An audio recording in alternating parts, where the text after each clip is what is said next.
and next week that we pay attention how the Word of God teaches us what should I do when I have to make a decision. और इसीलिए जरूरी है और ध्यान से हमें सुनना है ये हफ्ते और अगले हफ्ते कि बाइबल हमें किस तरह सिखा रही है कि हमें फैसले कैसे लेने हैं. How am I to make good decisions, decisions that are better for my life? और मुझे कैसे अच्छे जो है सही जो फैसले हैं वो लेने हैं जो मेरे जीवन के लिए बेहतर है. You know, I would encourage you, if you're a parent, this is a very important teaching for you. और अगर आप माता पिता हैं तो मैं आपको उत्साहित करती हूँ कि ये शिक्षा बहुत ही जरूरी है आपके लिए. Because parents encourage their children to read the Word of God. क्योंकि माता पिता ही उत्साहित करते हैं अपने बच्चों को कि वो परमेश्वर के वचन को पढ़े. And when your children read the Word of God, guide them to understand from the Word how they are to make decisions in life.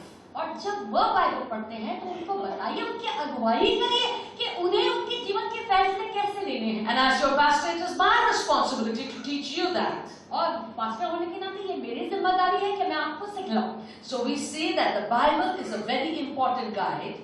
और हम ये देखते हैं कि बाइबल जो है वो बहुत ही जरूरी अगुवा है हमारे लिए. To every decision that pertains to your life. और हर एक फैसला जो हम हमारी जिंदगी के लिए लेते हैं. You know, there is not any decision that you need to make that is not found in the Bible. और ऐसा कोई भी फैसला नहीं है जो आपको लेना है वो बाइबल में वो आपको नहीं मिलेगा, ऐसा नहीं होगा. So you don't need to go and buy encyclopedias, you just buy a Bible. तो आपको जो है वो एनसाइक्लोपीडिया लेने की जरूरत नहीं, सिर्फ बाइबल ले लो काफी है. Whether it's a good decision, whether it's a bad decision, it will tell you about the decision, it will tell you the consequence also. और अगर ये सही फैसला है या गलत फैसला है ये बात आपको बाइबल में ही मिल जाएगी कैसे लेना है. Whether it is a decision that is beneficial, whether it is a decision that is not beneficial, you'll find it right here. और आपको ये भी पता चल जाएगा ये फैसला जो है वो फायदेमंद है या नुकसानदायक है, ये भी आपको यहीं से पता चलेगा. As I earlier told you that Bible is the best guide to every decision for your life. और जैसे हमने आपको पहले बताया कि बाइबल सबसे बड़ा अगुवा है आपका जिसके लिए आपको हर एक फैसला लेना है. Brothers and sisters, if your decisions are in line with the Word of God, what is the benefit? You will find that every step that you take in life, you will be successful. और अगर आपका हर फैसला परमेश्वर के वचन के अनुसार होगा तब आप देखेंगे कि आपको कितनी सफलता मिलेगी. So the first thing that you need to take home today, और जो पहली बात आपको आज घर ले जानी है वह यह है because there are 6 principles to making decisions in life. और 6 सिद्धांत है जब हमें कोई भी फैसला लेना है. So if you're ready to be taught of the Word of God, in your Bibles, go to the Old Testament to Joshua chapter 1 verse 8, which is the first number one thing that we need to know when we make decisions. और इस तरह से आप जो है जब कोई भी फैसला लेना चाहते हैं तो यहोशू की पुस्तक 1:8 में देखिए जो हमें पढ़ना है और उसके बाद हमें अपना फैसला लेना है. My dear beloved, the first thing that any one of us need to know and remember is that any decision that we make, और हर एक जन को ये समझना है कि कोई भी फैसला जब हम लेते हैं we need to first check in the whether our decision is in line with the Word of God. और सबसे पहले हमें ये जांचना है या परखना है कि ये फैसला परमेश्वर के वचन के अनुसार है या नहीं. Are you with me? क्या आप सहमत हैं? Joshua chapter 1 verse 8. यहोशू की पुस्तक 1 और वचन 8. It says, "This book of law shall not depart out of my mouth." कि ये व्यवस्था की पुस्तक कभी भी मेरे मुंह से परे ना हो, but I will meditate therein day and night. लेकिन जो है दिन रात इस पुस्तक पर मैं मनन करूंगा, that I may observe, ताकि मैं इस पे लिखी हुई बातों पर ध्यान दूं, and do according to all that is written therein.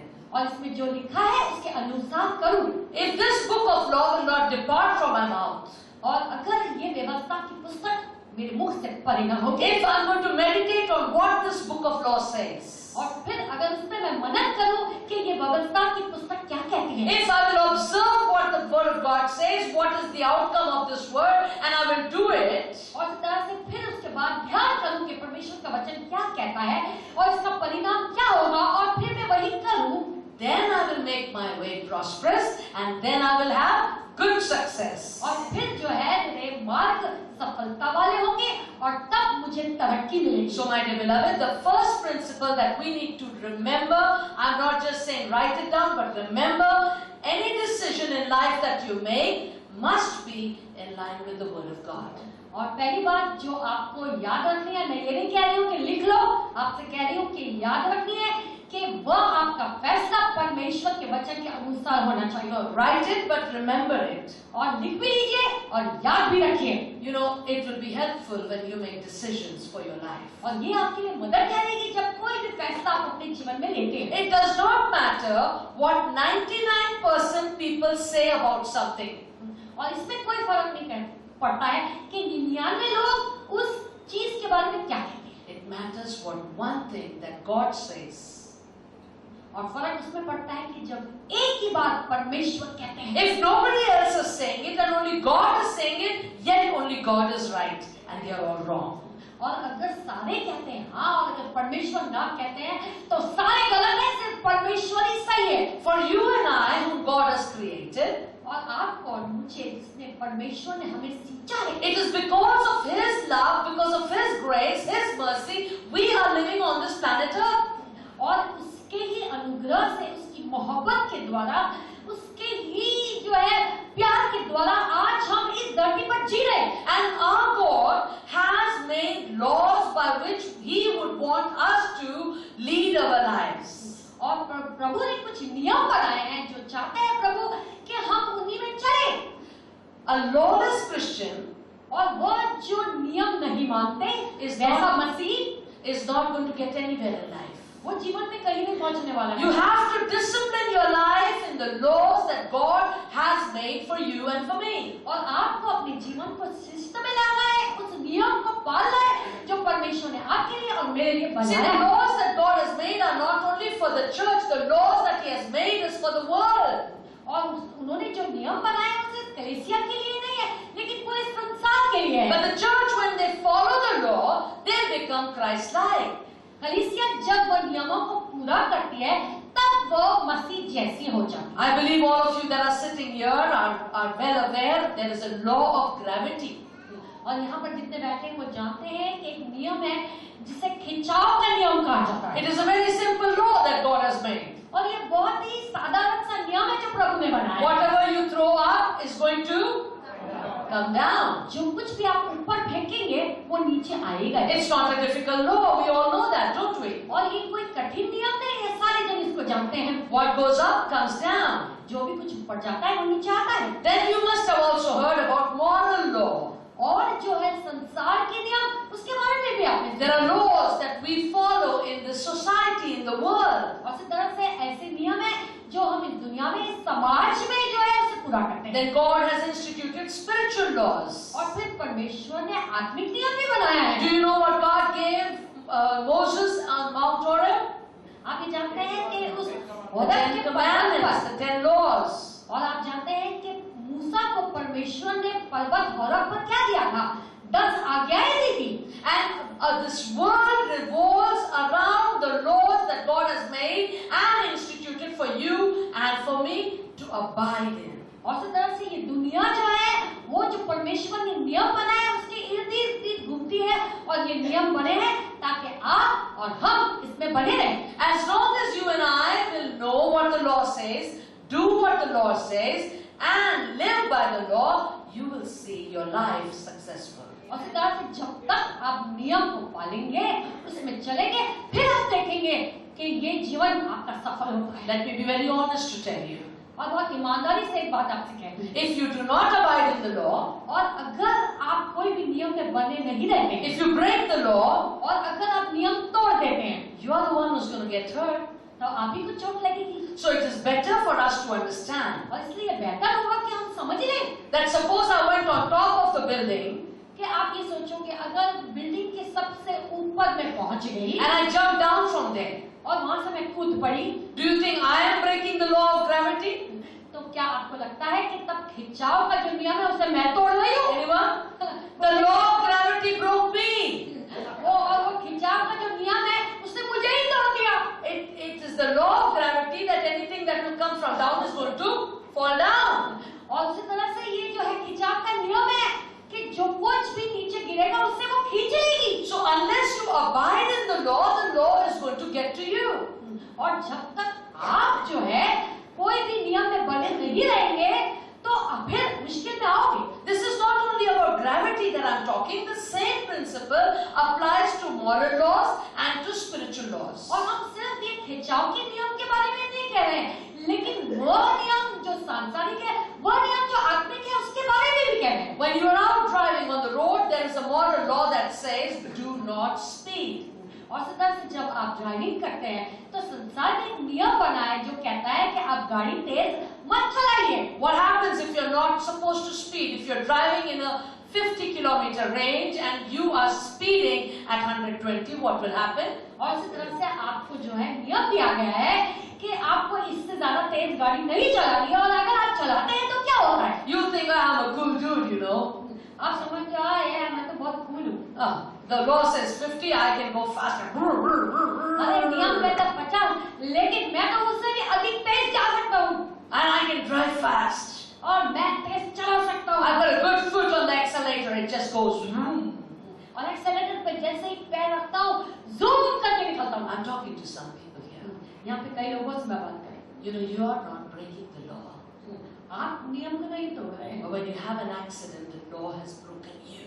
और जब कोई हादसा हो जाता है, तब उस नियम ने आपको तोड़ दिया। As long as you abide in the law, you will be the one that will make it where you're out there destined to go without any hassle. और इस तरह से जब आप नियम को मानते हैं तो आप उस मुकाम पे पहुंचते हैं जहां आपको पहुंचना है। Then there are spiritual laws. और आत्मिक नियम भी है। Spiritual law says, आत्मिक नियम कहता है whatever you earn, first, say first, give the 10% to God.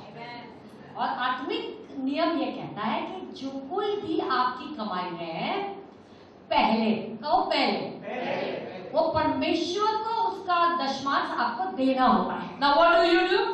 आप क्या करते हो? God, you know now I've got so many bills to pay. Last month also I didn't have money, so Lord, come on, I'll give you in the end of the month. बीच में आया तो I'll give you in the middle also.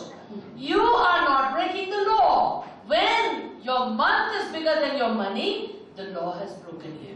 और इसी तरह फिर कई लोग नहीं देते हैं और परमेश्वर से कहते हैं कि प्रभु आप तो जानते हैं कि देखो ना पिछले महीने में कितने बड़े बड़े बिल थे, चुका नहीं सका, इस महीने में इतने बड़े बड़े बिल खड़े हो गए, कैसे आपको दूं, मुझे समझ में नहीं आता, अगर आ गया तो जरूर दे दूंगा। But you did not break the law. लेकिन आपने नियम नहीं तोड़ा। The law broke you. लेकिन नियम ने आपको It is to every one of our benefit to abide in the law. और ये हर एक जन के लिए फायदा ही है कि हम इस नियमों में बने रहें। If the law says that do not sin with your mouth, if the law of this word says fill your mind with the word of God, और अगर नियम कहता है इसका कि आप जो है अपने मुंह से पाप न करें, और ये नियम कहता है कि आप अपने आप को उसके वचन से भरें, I would be crazy if I didn't fill it with the word. तो मैं बावली होगी अगर मैं वचन से अपने आप को ना भरूं। Because it says very clearly in Joshua chapter 1 verse 8 that this word, this law, when I will observe, I will meditate, I will do it, I will be successful, I will be prosperous. और इस तरह से बहुत साफ तौर से यहोशू 1:8 कहता है कि जब ये व्यवस्था की पुस्तक, जब ये वचन दिन रात जब मैं इस पर मनन करूंगा, तभी तो मुझे सफलता मिलेगी और कामयाबी मिलेगी। Listen to me carefully. ध्यान से सुनिए। It is not necessary that every time you will understand what the Bible is saying. और कोई जरूरी बात भी नहीं है कि हमेशा आप समझेंगे कि बाइबल क्या कहती है। Don't expect that you will know the entire nitty-gritty of what is in the Bible. और आप ये भी कभी आशा मत करना कि बाइबल में जो छोटी-मोटी बातें लिखी आप सब कुछ समझ ही जाओगे। But nonetheless, लेकिन फिर भी the best bit is that do it what it is saying. लेकिन सबसे अच्छी बात यह है कि जो उसमें लिखा है वो करिए। See, you may not understand the physics of electricity, would you? और आप शायद ये भी नहीं समझते होंगे कि ये बिजली किस तरह से चलती है। Do you understand how electricity is made and how it connects and how the one switch can turn everything on? No. क्या आप ये जानते हैं कि किस तरह से बिजली आपस में एक दूसरे से जुड़ी होती है और आप एक बटन जो है ऑन करते हैं और बिजली आ जाती है? You may not understand the mechanism of a car engine, do you? और इस तरह से आप शायद ये भी ना समझते होंगे कि कार का इंजन किस तरीके से चलता है। Brothers, you may not understand what ingredients your wife put in the curry, but you can take advantage of eating it. और इस तरह से जो यहाँ पर पति है वो ये जानते हैं कि उनकी जो पत्नियां हैं वो बहुत ही स्वादिष्ट करी बनाती हैं। आप नहीं जानते कि उसमें क्या डाला है, लेकिन आप बड़ा मजा उठा के खाते हैं। So even if you don't know what is the physics of electricity or the mechanism of a car engine, at least you can use it and take benefit of it. और जिस तरह से आप ये भी नहीं जानते कि बिजली कैसे चलती है या कार का इंजन कैसे चलता है, लेकिन फिर भी आप सूचना के अनुसार उसे उपयोग करते हो, How? फायदा उठाते हो। How? कैसे? By following the instructions. तब आप सूचना जो है उसके अनुसार करते हो। The instruction says turn the switch on and the light will go on. Just turn it on. और इस तरह से आपको सूचना ये मिलती है कि ये जो है ये बटन आप ऑन करें और बिजली आ जाएगी। The instruction says turn the key in the ignition and the car will run. It will run. और उसी तरह से जो है सूचना ये कहती है कि आप चाबी लेके इग्निशन में लगाइए, घुमाइए तो गाड़ी चालू हो The जाएगी। instruction says read the word, keep the word in your mind, meditate on the word, observe it, do it, and you will make yourself prosperous. और इस तरह से अगर नियम ये कहता है कि परमेश्वर के वचन को पढ़ो, उस पर मनन करो, उसे अपने आप भरो, तो आप देखिए आपको सफलता मिलेगी। You will be successful. आपको तरक्की मिलेगी। So your success, your prosperity will encourage others. It will bless others. और इसी तरह से जो है आप जब कोई अपने विश्वासी या विश्वासी भाई बहनों को देखेंगे कि वो कितनी तरक्की पा रहे हैं, तब आपको खुशी होगी और ये नहीं, आपको शर्म नहीं आएगी कि अरे अच्छा होता है अगर मैं इसको जानती ही नहीं। लेकिन जब वो कामयाब होते हैं, सफल होता है, तब आपको खुशी होती है। Do not become victims of the oldest temptation that has existed in